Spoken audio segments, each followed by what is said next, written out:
결국 보수라는 이름을 단 세력들이 정신적으로 그런 거짓말에 잘 빠지는 것도 있지만 너무 승리 이데올로기에 집착하는 게 아닌가. 저는 크게 보면 말이죠. 보수의 문제는 반대로 진보의 문제다. 좌파의 문제입니다. 저는 진보란 말 잘 안 써요. 좌파의 문제입니다. 그러니까 좌파 특히 문재인, 이재명 두 사람이 한 행동에 대한 반발심이 윤석열을 만들어낸 거예요. 윤석열.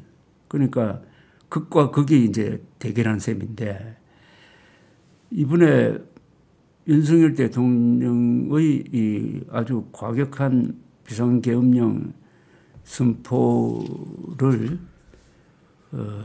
변호하기 위해서 이재명 민주당이 너무나 아주 집요하게 탄핵 중독 걸리듯이 해가지고 몰아붙였다는 설명을 하는데 나는 그런 설명은 동의하지 않아요. 그런 설명은 동의하지 않고 그건 별도의 문제예요. 별도. 이재명과 민주당이 탄핵 사태를 계속 일으켜가지고 코너로 몬 것은 그것은 국회의 기능 안에서 한 거라고. 그러나 윤석열 대통령이 한 거는 초법적으로 한 거라고. 그러니까 이게 비례관계가 안 맞아요. 다만 어떤 정서적인 감정적인 하나의 자극제가 된 건 사실이지. 그게 넘어간 사람이 잘못된 건데 그러나 그런 원인 제공한 이재명 그리고 더 뿌리가 올라가면 문재인 정권 때 5년 동안 사정이 심했다. 아주 대북 정책을 잘못하고 대북 정책. 9.19 군사 합의를 통해서 아니 수도권에 비행 금지 구역을 만들어 가지고 자국 공군기가 수도권에 날아다니지 못하도록 만들고 아들 같은 김정은을 옆에 두고 나는 남쪽 대통령이다. 김정은은 마치 민족의 지도자다 하는 연설도 하고 2018년 9월 이런 걸 보면서 가졌던 울분으로 윤석열이라는 보수적 품성이 아주 약한 사람을 후보로 만든 거예요. 그러니까 이거는 다 상대가 있는 겁니다. 그러니까 윤석열과 보수의 문제로만 딱 국한시키면 전체가 안 보인다고요. 그 말씀은 사정, 그러니까 문재인 대통령 5년 동안 그 진행된 그 보수 인사들에 대한 사정보다는 대북 정책에 있어서의 어떤 판단 미스 이런 것들이 더 보수 유권자들을 결집시켰다 이렇게 보시는 건가요? 뭐 보수는 항상 방공 안 보니까. 또 승리 이데올로기도 많이 작용하지 않았나요? 내지는 영남 패권주의적인 정서도 많이 있는 것 같고요. 그 부분에 대해서는 어떻게 보십니까? 그러니까 이 보수라는 사람들이 이쪽 보수 저쪽 보수 뭐 거짓말하는 보수 뭐 합리적으로 보려는 보수 여러 보수가 섞여 있는데 이 사람들을 하나로 묶어준 것이 조 대표님은 그 대북관계라고 말씀하셨는데 또 저는 한편으로 그 영남 패권주의도 한번 좀 여쭤보고 싶습니다. 어떻게 보십니까? 지금 108명 국회의원 중에 아마 60명이 경상도 출신일 거예요. 뭐 잘 아시다시피 경상도 후보 등록하면 누구라도 당선될 수 있는 구조고 그건 뭐 민주당의 호남도 마찬가지인데 다만 민주당과 달리 이 국민의힘은 수도권에서 자리 잡지 힘을 못 쓰고 있죠. 못한 점에서 선택을 못 받고 있고 못한 점에서 이런 어떻게 보면 토호 웰빙당 영남 토호당 비슷하게 되어버린 거예요. 공무원 같은 정치인이 되어버린 미래가 거죠. 없는 그쪽 블록에서 왕장으로 도는 헤어나지 못하고 있다는 게 가장 큰 비극인데 조금 더 이걸 근본적으로 성찰한다면은 한국의 보수 세력이 가지고 있는 결정적인 문제점이 있습니다. 그거는 한미 동맹에 너무 의존하다가 보니까 안보 문제를 미국의 문제로 생각하고 자신의 문제로 생각 안 하는 거예요. 그냥 기대기만 하는 거죠. 그러니까 어떻게 보면 사대주의적이고 의존적인데 북한이 핵무장을 하면은 보수 세력이 앞장서 가지고 핵무장 해야 된다는 이야기를 해야 그게 진짜 보수거든요. 보수는 시련은 떠나서 보수는 자주 국방을 하는 게 보수입니다. 그런데 그 이야기가 안 나오죠. 제대로 안 나오긴 나와도 힘있게 안 나왔어요. 그러면은 뭐 한다는 이야기가 미국이 우리한테 경제 제재를 한다든지 뭐 이런 이야기를 하는 거예요. 아니 한국이라는 나라가 얼마나 큰데 핵 개발한다고 경제 제재 당할 나라가 아닌데 한국을 경제 제재하는 나라가 오히려 손해를 보게 돼 있는데 그런 자신감 없이 그런 식으로 하다가 보니까 어떻게 됐느냐. 안보를 말하면서 안보를 사실상 소중하게 여기지 않는 사람으로 되어버렸어요. 그러면은 보수는 보수 가치의 50%가 날아갑니다. 예. 그러다 보면 자연히 작은 정치, 사소한데 정신을 쏟게 되는 거예요. 예. 큰 걸 놓쳐버리니까. 보수의 미학이 없어지는 거예요. 보수는 멋져야 됩니다. 그리고 절도가 있고 책임감 있고 무엇보다도 유능해야지. 윤석열 대통령은 무능한 사람입니다. 그래서 가장 큰 오점이 무능한 사람이라는 겁니다. 무능하면 보수가 아니죠. 한국을 발전시킨 주력 세력이 보수였잖아요. 유능했으니까. 그런데 유능한 데 따른 다소 부작용은 있었지. 그러나 유능이란 걸로 그걸 덮을 수 있었는데 그게 없잖아요. 그래서 그게 출발점이 그겁니다. 자주국방을 포기한 한미동맹의 어떻게 보면은 이게 독이에요. 한미동맹이 좋은 점이 70이고 나쁜 점이 30%라면 그 30%가 한국 사람들 특히 엘리트의 정신을 타락시켜버린 거예요. 우리는 이스라엘처럼 살아야 되거든. 우리 조 대표님은 약간 그 상무주의자십니다. 상무 정신. 근데 그 중요한 말씀해 주셨어요. 보수가 자주라는 미덕을 버리고 사대를 택하면서 격이 떨어졌다. 좌파한테 만만하게 보이고. 예. 그래서 또 하나는 아까 설명을 잠시 했는데 그것은 한글 전용으로 간 겁니다.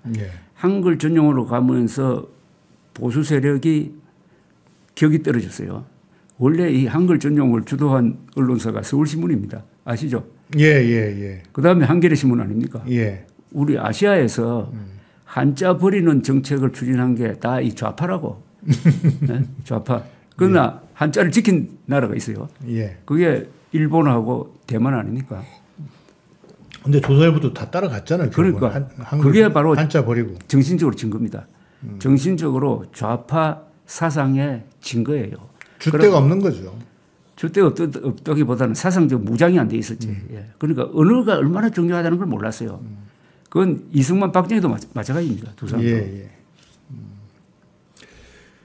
이렇게 어떻게 보면 그 모두까기 인형이라고도 할 수 있는 말씀을 좀 듣고 있습니다. 그 지금까지 이제 보수와 정치를 중심으로 말씀을 드렸다면 이제 보수와 언론을 가지고 좀 여쭤보고 싶어요. 저는 지금도 현역 기자시지만 그 옛날에 그 취재원들하고 만나면 꼭 그 취재 수첩을 이렇게 밑에다 놓고 막 쓰시잖아요. 요새도 수첩은 갖고 다닙니다. 예. 그거를 어떤 때 제가 이제 동석해가지고 그 조 대표님이 이제 취재하는 걸 봤는데 점심 한 끼 먹는데 한 권을 다 쓰시는 걸 제가 봐서 그래서 그거 다 모아 놓으셨습니까 지금까지? 대부분 돼 있어요. 제가 잘 버리질 않아요. 그런데 지금 봐도 무슨 말인지 모르는 게 대부분이고. 왜냐하면 이제 흘렸으니까 그렇죠. 또 그 사모님이 그 경향신문 조사부의 기자로 계셔가지고 그렇죠. 그 덕도 많이 보셨죠. 그 덕은 거의 없어요. 우리 집사람은 계속 버리라고 그럽니다. 근데 제가 왜 그렇게 말씀드리냐면 지금이야 웬만한 게 다 검색하면 되지만 예전에는 신문기사 하나하나를 오려가지고 관련된 것끼리 이렇게 스크랩북을 해놨잖아요. 그거를 빌려보는 게 쉽게 해서 요즘으로 치면 검색권인데. 맞아요. 그 좋은 신문사를 다니는 사람만 그걸 할 수 있었거든요. 그 점에서 혜택을 좀 많이 받으시지 않았나. 그런데 요새 가끔 말이죠. 이게 컴퓨터로 글을 쓰기 전의 그 시절을 생각하거든요. 그러니까 1980년대. 그때 6필로. 그때 썼던 기사를 읽어보면은 지금 썼던 기사보다 훨씬 더 충실하다는 느낌을 가질 때가 많아요. 왜 그러냐? 사람을 많이 만나거든. 요새는 자료를 많이 만나잖아요. 그렇죠. 사람을 생생하게 만나서 듣고 쓰는 거하고 자료를 모아가지고 쓰는 거하고는 차이가 있습니다. 차이가 있죠. 역시 사람에게서 취재가 그렇죠. 되는 거죠. 거기서 느끼는 게 있고.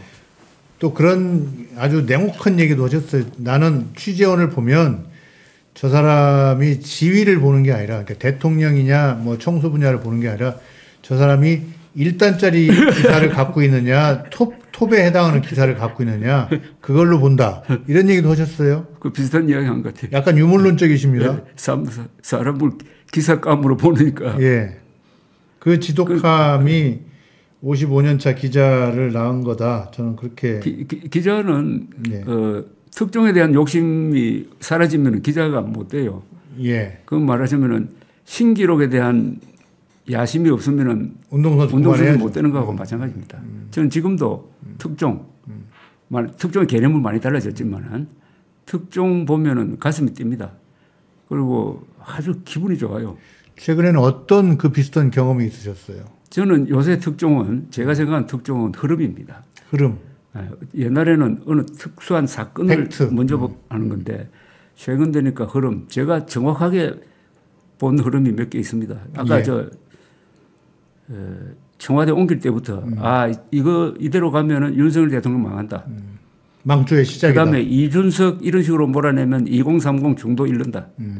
다 그 리얼타임에 대한 예언을 했습니다. 그다음에 의료 대란 문제. 예. 3월 초에 그때 한동훈 인기도 올라가고 국힘당 인기도 올라가고 해가 과반수 일당이 된다는 이야기가 나올 때입니다. 저는 여론조사를 딱 보니까 이거 뒤집어진다.